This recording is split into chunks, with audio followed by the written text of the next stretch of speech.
Hello student, good morning. मैं doctor इति आज आपको एक्सप्लेनेशन स्किल व्याख्या कौशल के बारे में बताऊंगी। हर शिक्षक की ये कामना होती है कि वो जब क्लास लेने जाए तो वो क्लास उनका इफेक्टिव हो, बच्चे उनसे प्रभावित हो और वो बच्चे को जो भी बताने जा रहे हैं वो अच्छे से बता पाए। इसके लिए उनको एक्सप्लेनेशन स्किल की आवश्यकता होती है। एक्सप्लेनेशन स्किल एक ऐसा स्किल है जो शिक्षकों को पाठ प्रस्तुतिकरण में मदद करता है, सहायता करता है, क्योंकि एक्सप्लेनेशन स्किल के अंतर्गत और भी 6 स्किल आते हैं और वो 6 स्किल को शिक्षक बहुत अच्छे से क्लास में प्रेजेंट करते हैं और स्टूडेंट को उसके थ्रू अपने टॉपिक को पढ़ा पाते हैं और बच्चे उनकी बातों को समझ पाते हैं। अतः जिस शिक्षक को एक्सप्लेनेशन स्किल व्याख्या कौशल का ज्ञान नहीं होगा, वो उस कौशल का प्रयोग कक्ष में अपने प्रेजेंटेशन के दरमियान नहीं करेंगे तो वो सही रूप से बच्चे को जो टॉपिक बताने जा रहे हैं वो बच्चे को नहीं बता पाएंगे। इसी कारण से हमारे शिक्षक प्रशिक्षण के सभी कौशलों में एक्सप्लेनेशन स्किल को महत्वपूर्ण स्थान प्राप्त है। स्टूडेंट, आज हम आपको बताएंगे कि एक्सप्लेनेशन स्किल क्या है और इसको हम लोग यानी एक शिक्षक कक्ष में कैसे लागू करते हैं।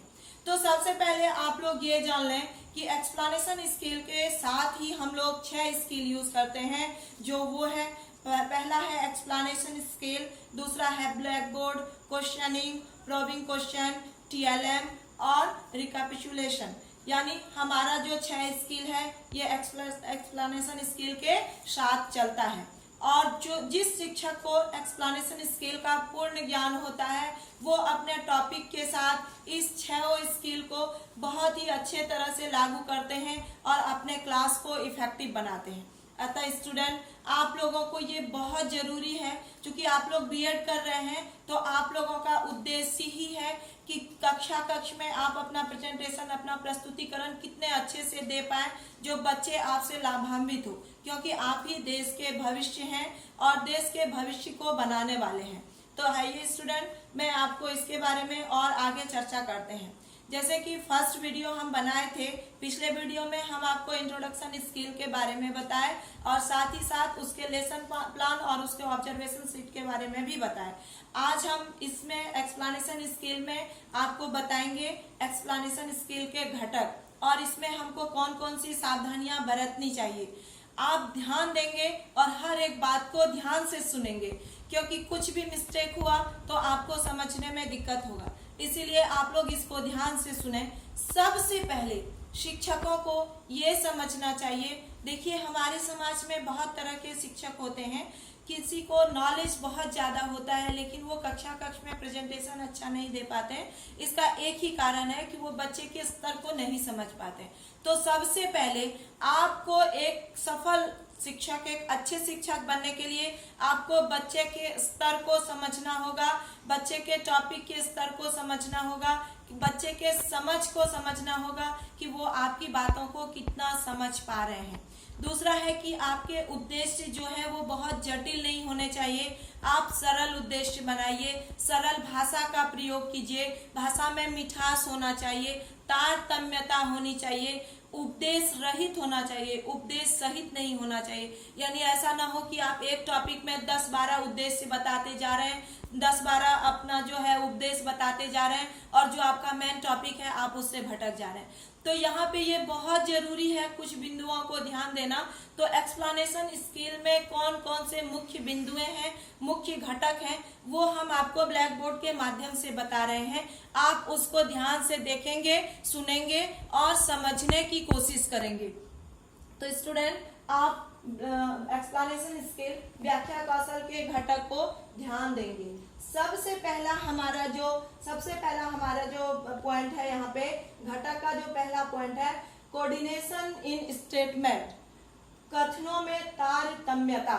जैसे कि हम अभी आपको बता रहे थे कि हर सेंटेंस में आपका कोऑर्डिनेशन होना चाहिए। यानी आप जिस टॉपिक को पढ़ा रहे हैं, आप जिस टॉपिक को क्लास में बता रहे हैं, उस टॉपिक से रिलेटेड हर सेंटेंस में जो है आपका वो जो एक कोऑर्डिनेशन होता है वो होना चाहिए, वो टूटना नहीं चाहिए। अगर आपका कोऑर्डिनेशन टूट जाता है तो बच्चे उसको समझ नहीं पाते हैं और बच्चे फिर आपकी बातों से भटक जाते हैं और फिर वो सही बात को नहीं समझ पाते कि आप क्या कह रहे हैं, क्योंकि बच्चे जो होते हैं वो ध्यान तो क्लास में देते हैं लेकिन फिर भी वो पूर्ण रूप में उतना एक्टिव नहीं होते हैं पूर्ण रूप से कि वो आपके बातों को आप कुछ बोल के अपना लिंक तोड़ चुके हैं तो फिर वो इंतजार करेंगे उसका जोड़ने का, क्योंकि वो आपके बात आप पे पूर्ण भरोसा करते हैं कि शिक्षक हमको जो भी बताने जा रहे हैं वो सही होगा।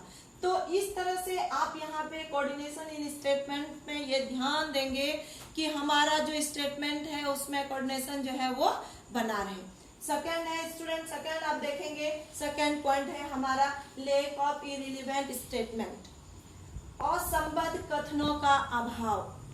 आपका जो टॉपिक है उसमें जैसे कि हम फर्स्ट में बताया कि स्टेटमेंट में कोऑर्डिनेशन होना चाहिए, तो ये सेकंड पॉइंट भी उसी से रिलेटेड है, यानी वो व्याख्या कौशल के लिए पॉजिटिव है और ये व्याख्या कौशल के लिए नेगेटिव है। मान लीजिए फॉर एग्जांपल हम आपको बता रहे हैं कि एक शिक्षक क्लास में कक्षा में बच्चे को गाय पर लेख बता रहे हैं, तो बच्चे को बता रहे हैं ये अगर पॉजिटिव चलेंगे तो बताएंगे गाय एक पालतू जानवर है, उसके 4 पैर होते हैं, वो हमें दूध देती है। और वो कैसे असंबद्ध कथनों का वहां पे प्रयोग करने लगते हैं ये आप ध्यान देंगे कि गाय एक पालतू जानवर है, उसके 4 पैर होते हैं, वो हमें दूध देती है। यहाँ तक तो पॉजिटिव था, लेकिन जैसे वो आगे बढ़ते हैं, बच्चों दूध से घी बनता है, घी से दिया जलता है, मंदिर में दिया जलाना चाहिए, तुम्हारी माँ क्या मंदिर जाती है, धर्म बहुत जरूरी है, धर्म से मोक्ष मिलता है, आदि आदि। ये जितने भी स्टेटमेंट थे हमारे, ये सभी नेगेटिव एक्सप्लेनेशन है, यानी शिक्षकों को इस नेगेटिव एक्सप्लेनेशन से बचना चाहिए और उसी का एग्जाम्पल देना चाहिए जो कि आपके गाय पर लेख से संबंधित हो। यानी आप किसी भी टॉपिक को पढ़ाते हो तो आपका जो है असंबद्ध कथन वहां पे नहीं जुड़ना चाहिए। अगर असंबद्ध कथन जुड़ जाता है बच्चों, तो वहां पे होता ये है कि बच्चे कंफ्यूज हो जाते हैं कि उनको क्या पढ़ना है, गाय के बारे में पढ़ना है, धर्म के बारे में पढ़ना है, मंदिर के बारे में पढ़ना है, घी के बारे में पढ़ना है, और उनका लेवल इतना नहीं होता है कि वो आपके इतने सारे असंबद्ध कथन को समझ पाए, उसको ध्यान दे पाए। यानी वो मेन पॉइंट जो होता है, उसका मेन टॉपिक जो होता है, मेन विषय जो होता है, उससे छात्र क्या करते हैं, भटक जाते हैं। तो एक शिक्षक को ये ध्यान देना बहुत जरूरी है कि वो जो एक्सप्लेन कर रहे हैं, वो जो बच्चे को बताने जा रहे हैं, वो उसके स्टेटमेंट में कोऑर्डिनेशन हो, लेकिन उनका जो कथन है उसमें जो तारतम्यता है वो सही है, लेकिन उसमें असंबद्ध नहीं हो। उससे रिलेटेड बहुत सारी बातें ऐसी नहीं बतानी चाहिए कि बच्चे समझ नहीं पाए या उससे रिलेटेड नहीं हो। तो स्टूडेंट आप यहाँ पे ये ध्यान देंगे कि एक्सप्लेनेशन स्किल में कोऑर्डिनेशन होना चाहिए स्टेटमेंट में, लेकिन वो असंबद्ध ना हो। तीसरा है हमारा यहाँ पे, तो तीसरा है हमारा फ्लुएंसी इन एजुकेशन, भाषा में धारा प्रवाह। ये एक शिक्षक की बहुत बड़ी विशेषता होती है।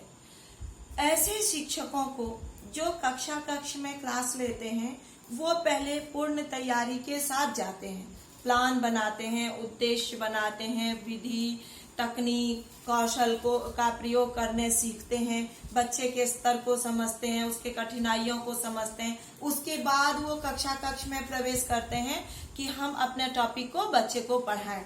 तो यहाँ पे भाषा में धारा प्रवाह का मतलब है कि आप जो बोलने जा रहे हैं वहां पे आपकी रुकावट नहीं हो, यानी आपका जो वर्ड स्टॉक है वो बना रहना चाहिए।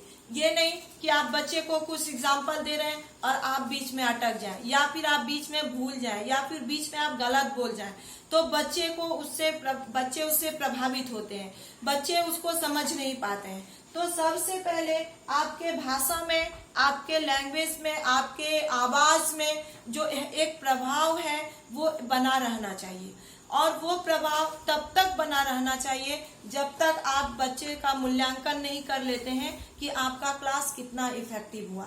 तो भाषा में धारा प्रवाह का मतलब ये है कि व्याख्या कौशल में आप इंट्रोडक्शन से लेके इवैल्यूएशन तक आप जो बच्चे को पढ़ा रहे हैं वहां पे आपके बोलने का तरीका, आपका आवाज, आपका वर्ड लैंग्वेज, आपका हाव भाव, फेशियल एक्सप्रेशन, सब कुछ बना रहना चाहिए एक जैसा। उसमें कभी भी उतार चढ़ाव हो सकता है, क्योंकि हम लोग हिंदी मेथड में बच्चे को पढ़ाते हैं। उच्चता, दीर्घता, ये सब जितने भी मेथड्स होते हैं ये सब हम लोग पढ़ाते हैं। तो उसमें कहाँ पे हम लोग ज्यादा बोलेंगे, जोर से बोलेंगे, कहाँ हमारी आवाज जो है वो धीमी हो जाएगी, कहाँ हम मीडियम यानी मध्य स्तर से बच्चे को बताएंगे, कहाँ पे हम नॉन वर्बल भी यूज कर सकते हैं, जैसे कि हम इशारा से भी बात कर सकते हैं। तो इस तरह से एक्सप्लेनेशन स्किल में ये जो है फ्लुएंसी इन लैंग्वेज को बहुत ध्यान देना होता है। आप लोग इसको थोड़ा जब क्लास में जाएंगे तो आप इसमें भी ध्यान देंगे। ये नहीं कि हम गए क्लास में, हमको तो बोलना है और धारा प्रभाव है, खड़े हो जाएंगे और बोलते रहे, बोल रहे हैं, बच्चे सुन रहे हैं कि सो रहे हैं कि सोच रहे हैं कि हंस रहे हैं कि खेल रहे हैं, किसी पे ध्यान नहीं दे रहे हैं, तो फिर आपका ये भाषा में धारा प्रभाव नकारात्मक हो जाएगा। तो पढ़ाना सरल नहीं है। एक शिक्षक को कक्षा लेने में सबसे ज्यादा कठिनाई तब हो जाती है जब वो शिक्षण कौशलों को अच्छे से नहीं समझ पाते। तो यहाँ पे आपको बहुत जरूरी है कि आप टीचिंग स्किल्स को अच्छे से समझिए और सबसे ज्यादा एक्सप्लेनेशन स्किल को समझिए और उसको समझने की कोशिश कीजिए। तो स्टूडेंट, हमारा 4 पॉइंट है कनेक्टिंग लिंक्स, परस्पर जोड़ने वाले शब्द। कनेक्टिंग लिंक्स का मतलब है हम जब बच्चे के पास होते हैं, जब हम बच्चे को पढ़ाते हैं तो वहां पे हमारे सामने बहुत सारे ऐसे शब्द आते हैं जिसमें हम यूज करते हैं किंतु, परंतु, इसलिए, धीरे धीरे, हो सकता है, क्यों नहीं, होगा ही, होना ही चाहिए, ऐसा हुआ था, हाँ, संभवतः, कल्पना कर सकते हैं, हो ही सकता है, क्यों नहीं होगा। ऐसे बहुत सारे लिंक होते हैं जो हम लोग एक्सप्लेनेशन स्किल के दौर में, उसके दरमियान हम लोग वहां पे यूज करते हैं। इसका कारण ये होता है कि जब हम लोग इलस्ट्रेशन विद एग्जाम्पल यानी दृष्टांत सहित उदाहरण कौशल यूज करते हैं, जब बच्चे किसी भी टॉपिक को नहीं समझ पा रहे हैं, यानी वो अगर हम उसको 50% बता चुके हैं, वो 20% ही समझ पा रहे हैं, तो वहां हमारी ये आवश्यकता हो जाती है कि बच्चे को हम दृष्टांत प्रस्तुत करें। जैसे हम गुलाब फूल के बारे में बच्चे को बताएंगे तो बच्चे नहीं समझ पा रहे तो हम बच्चे को बताएंगे, अरे वैसा फूल जिसमें कांटा होता है, आपने देखा नहीं, बहुत अच्छा सुगंध होता है, फूलों का राजा कहा जाता है। और भी बहुत सारा उदाहरण हम लोग उसको दे सकते हैं ताकि बच्चे क्या करेंगे, उसको समझ पाए। तो यहाँ पे कनेक्टिंग लिंक्स में हम ये देखेंगे कि हम जो बता रहे हैं बच्चे को, वहां हमारा जो लिंक है वो टूटना नहीं चाहिए और वो एक दूसरे से कनेक्ट होना चाहिए। तो हम आपको जितने सारे वर्ड बताए उसको आप ध्यान से सुनेंगे कि जितने भी है, हाँ, किंतु, जैसे कि हम पढ़ाते पढ़ाते जाएंगे, हाँ किंतु ये तो हो ही सकता है करके आप जितने सारे शब्द हम आपको आगे बताए वो सब आपको अभी इससे पहले जो हम बताए वो सब में आप ध्यान देंगे। तो कनेक्टिंग लिंक बहुत जरूरी है।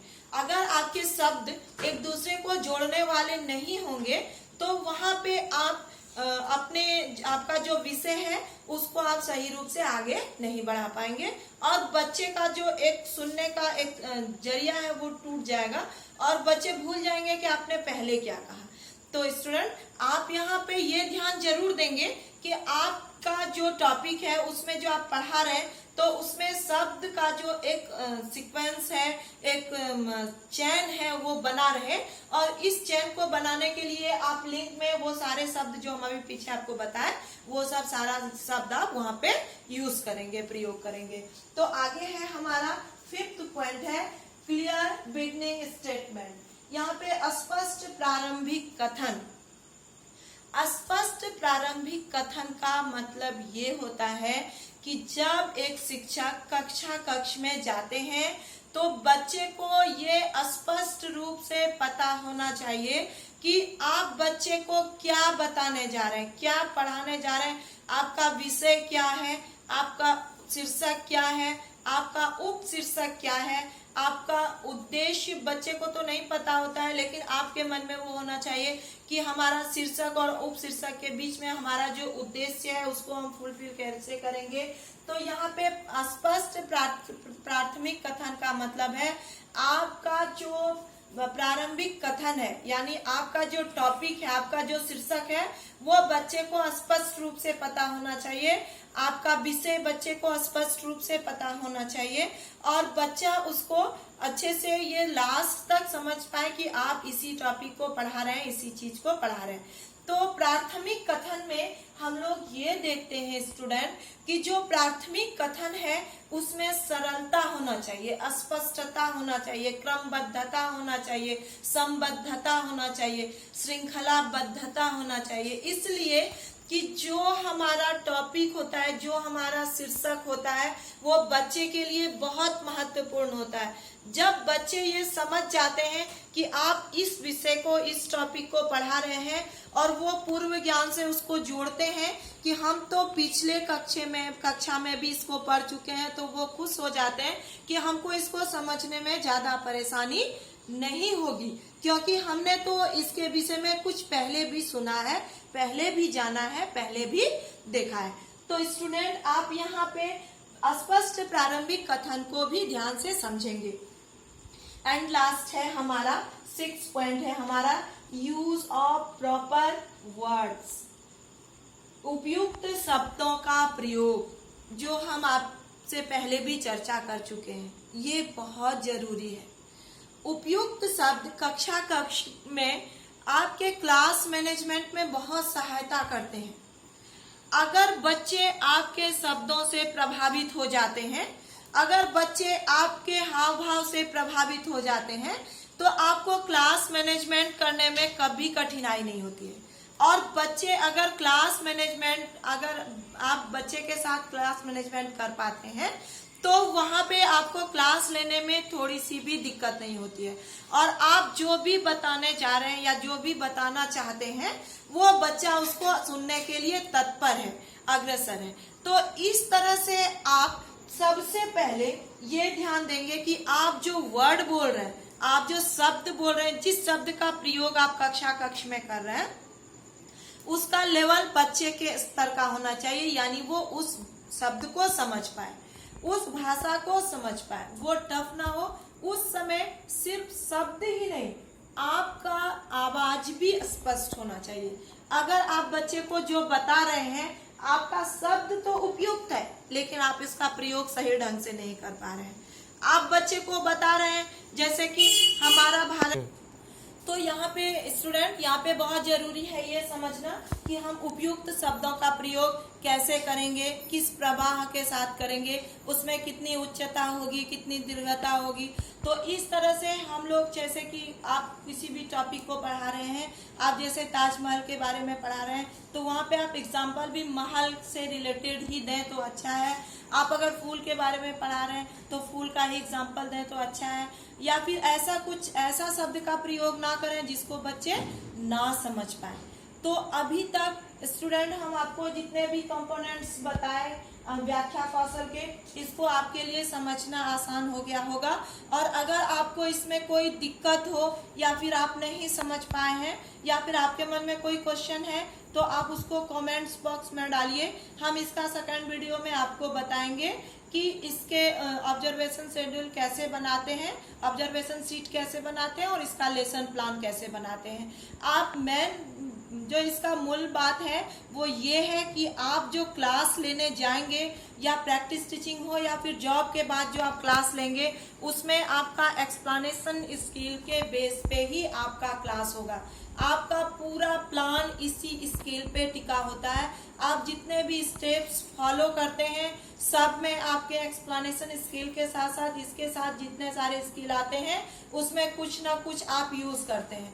तो आप स्टूडेंट, आप ये हमेशा ध्यान रखेंगे कि एक्सप्लेनेशन स्किल की तैयारी हमको बहुत अच्छे से करनी है। तो आपके मन में अगर कोई क्वेश्चन है तो आप कमेंट्स बॉक्स में उसको डालिए।